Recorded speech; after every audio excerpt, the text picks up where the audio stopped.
All right, everybody, this is Ian Beckles. Welcome back to In the Trenches. This is a tough one. It was getting,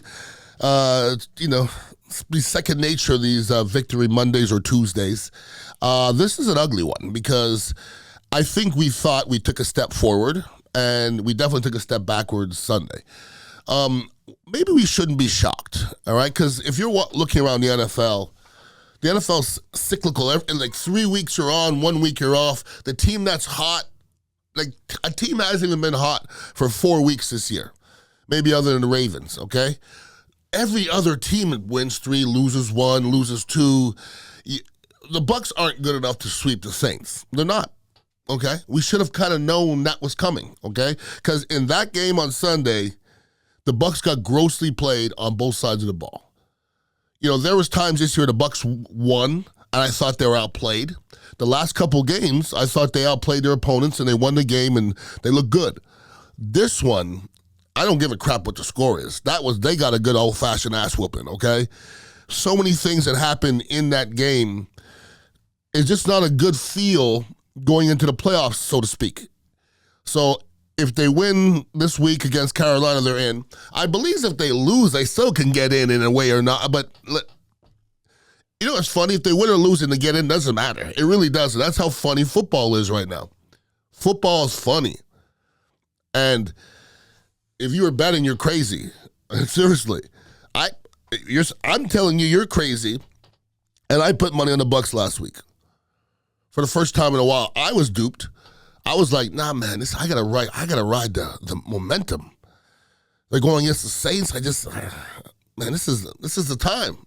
It is the time. Todd Bowles, you win this game. Todd Bowles feels good about himself going into the playoffs. Momentum. Baker Mayfield has a new home. But now, you F around and lose this game, people are going to be asking for your ass. Todd Bowles and Baker. Because like I said from last year, like Brock Purdy, think of how his stock rose and came up and down. Even this year, it keeps on going up and down. 3 weeks ago, say 6 weeks ago, Baker couldn't get his contract. 2 weeks ago, boy, if he'd have signed a contract, Bucs fans were ready to give him $30 million a year. What about now? Because in that game Sunday, a lot of times we say Baker wasn't a problem. Baker was a problem. Baker was a problem. He wasn't the problem. There was lots of problems out there. Baker was a problem, all right? The middle of our defense has been historically good, all right? Since Vita Vea been there anyways. I mean, to a point where when I say historically good, I don't mean it's Warren Sapp good, getting sacks, but it was, we went from Sapp to Sue to McCoy to Vita Vea. We always got something in the middle. Right now, we're soft as tissue paper in the middle. We are soft. And we've always been able to stop teams from running up the middle and then use our athletic ability to go side to side with our linebackers. And we ain't got it no more. We just don't. Devin White will make a splash play. Devin White's a splash player. And like what you see 2 weeks ago, okay, that's a Devin White splashing. He has a stinky splash as well, all right? He's just not a consistent football player. We don't have a lot of consistent football players. And I'll be honest with you, some of our consistent football players didn't play consistently Sunday. You know, when I see Antoine Winfield Jr., when I see Taysom Hill catch a fade on him, man, we got to win that battle. We got to win that battle, all right? You know, you see Palmer make a play, and then you see Palmer fumble the ball without getting hit. You wonder why you don't win games. There was a lot of opportunity to win that game. Actually, no, there wasn't. It seemed like it. It would have been opportunity if the Bucs would have done anything early. 44 yards in the first half, and 33 of them were on one play to Mike Evans. They couldn't run the ball worth a damn. I mean, when they were handing the ball off to whoever it may be, the second they got the ball, I go, damn. I mean, they were in our backfield all day long. Rachaad White, you can't fumble the ball. You could be the best running back in the world, but you put that ball on the ground one time a game, you are no longer the man, okay? And they will stop giving you the ball real quick. You know when I know things aren't right? is when things are hard offensively. When things aren't right for the Buccaneers, everything looks very difficult. It's not only the Buccaneers. I watch some Kansas City football. My boy Chris is a Kansas City fan. We have other Kansas City Chief fans here at that Dignitary Cafe. And I watch a lot of Kansas City Chief football. When you watch them, things are hard all of a sudden. Like offensively, it's hard to get a first down. It's hard to complete a pass. The Bucs turned into that Sunday, okay? Real quick. And I try to write down positives. I saw Kate Otten with some good blocking. Okay, it's good. Kate Otten is starting to win me over a little bit. I think he's a good number 2 tight end, not number 1, okay? But he's becoming a solid football player, and I can see that. Camarda flipped the field a couple times. Other than that, there wasn't a lot of... nobody stuck out.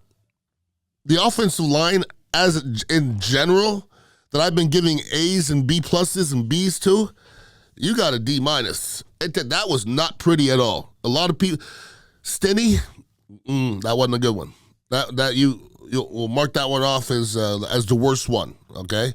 That was not a good one. Just top to bottom, it wasn't the prettiest out there, unfortunately. Listening to sports radio, this is the thing I hear a lot, and I think a lot of it's BS, to be honest with you. Coaching in a lot of ways is overrated. I'm just letting you know that, okay?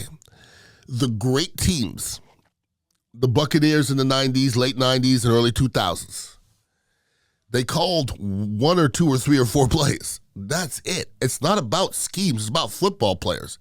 If you put the 99 Bucs out there and you let Todd Bowles call anything, it's going to be brilliant, right? Why? You got 2.5 seconds to throw the ball. You got DBs that are sticking on people. You got intelligent linebackers. You can't run the ball on them. The whole 9 yards, so you keep on going.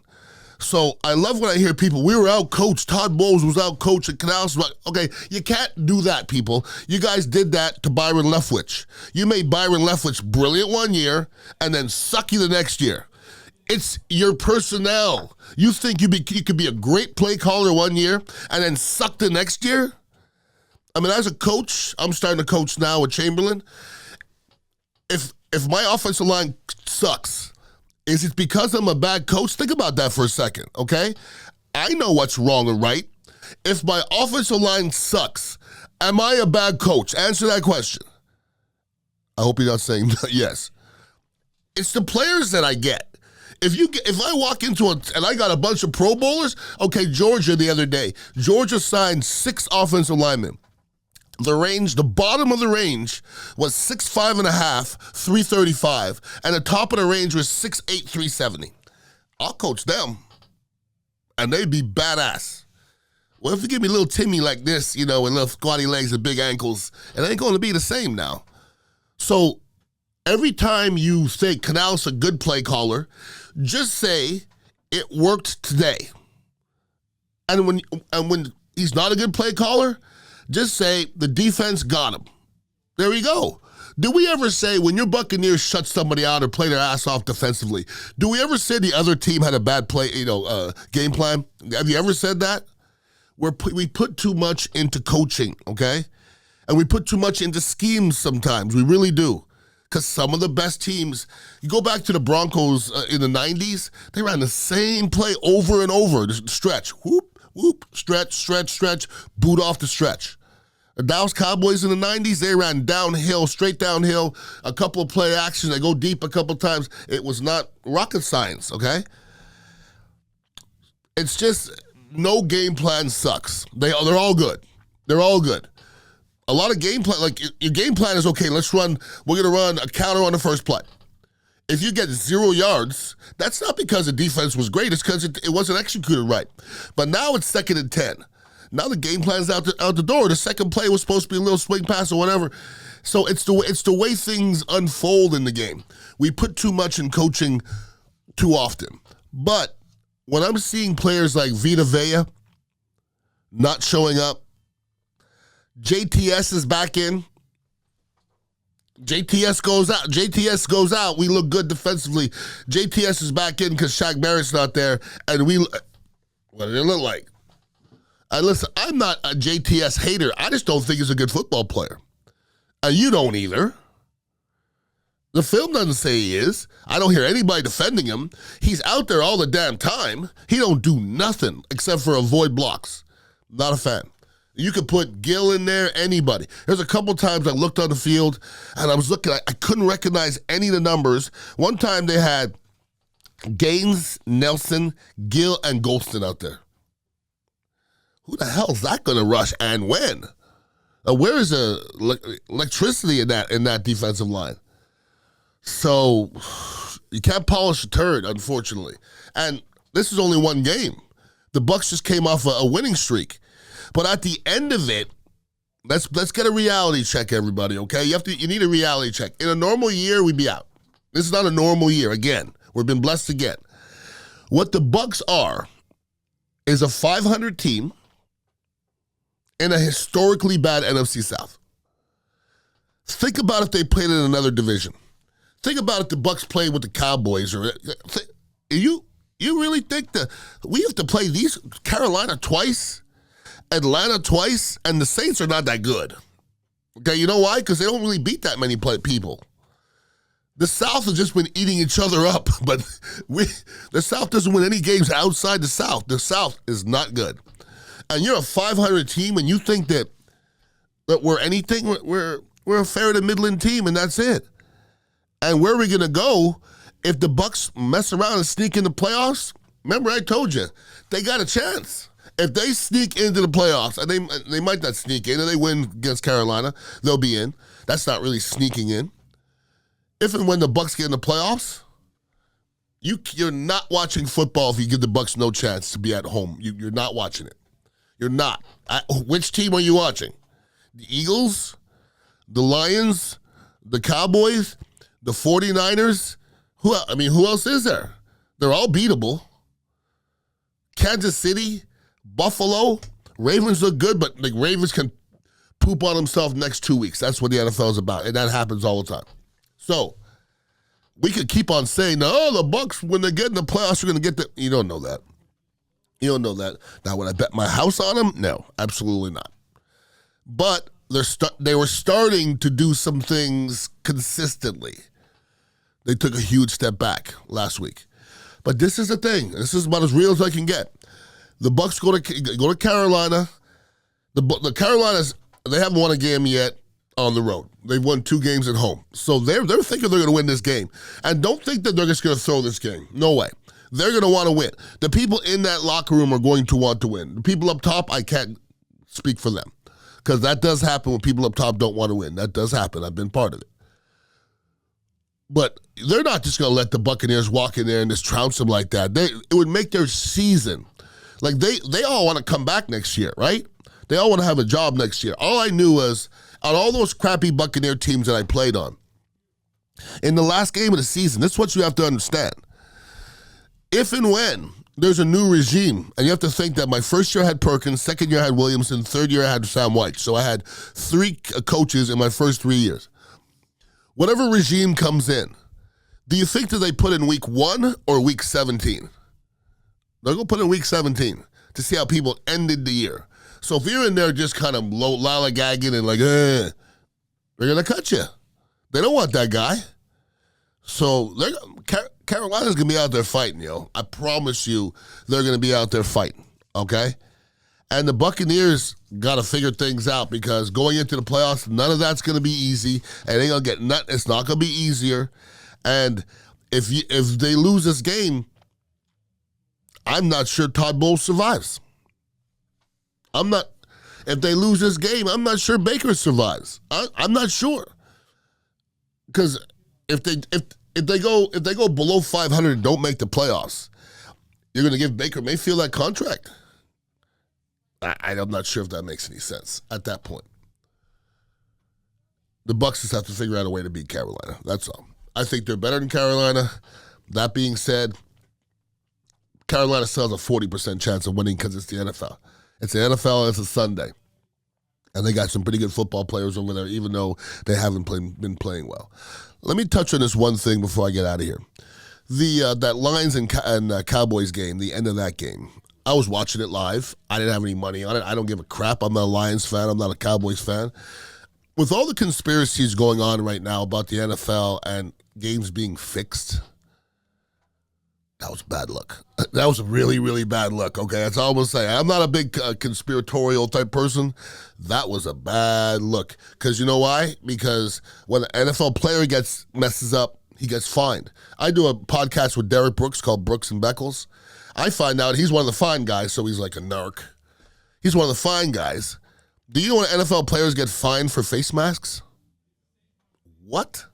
So NFL players get fined for face masking in the heat of the battle when your hands going all over the place and you don't really know where your hands are going. And an NFL ref could mess up that call when it was clear the dude came up and said, I'm reporting. Everybody has it every angle. The Spanish speaking radio or TV said it. It was on the intercom. You messed that up and you took that game away from the Lions, which is going to cost them a home game, maybe a whole seed, maybe the first seed through the playoffs, and the Lions got to just smile and be kiki. It's a bad look, man. It's a bad look, and especially the team that you pushed through. If it went the other way, it wouldn't be that big of a deal for me. But, you know, they didn't want the Golden Boys to lose again. That was a bad look for me. So, I don't know what to do to clean that up, but it looks real dirty right now. Real dirty. And it'd be nice if the NFL just one day said I'm wrong. But I'm not going to hold my breath. If anybody wants to hit me up on social media, it's Ian_Beckles. And I also have a couple other podcasts, Brooks and Beckles, which I do with the great Derek Brooks. And just look around for podcasts. I'm every Darren Ware. And come by and hang out here at the Dignitary Cafe, 4817 Southwest Shore Boulevard. Good place to watch football. A good place to hang out. We have the best kava and kratom in town. And we have Kawa coffee as well, if you want to just hang out and have a coffee. So everybody have a wonderful week. I'll be back next week, Monday. Let's hope I don't have a long face, because that'll be, I ain't trying to go through that, to be honest with you. Have a great week. Peace out.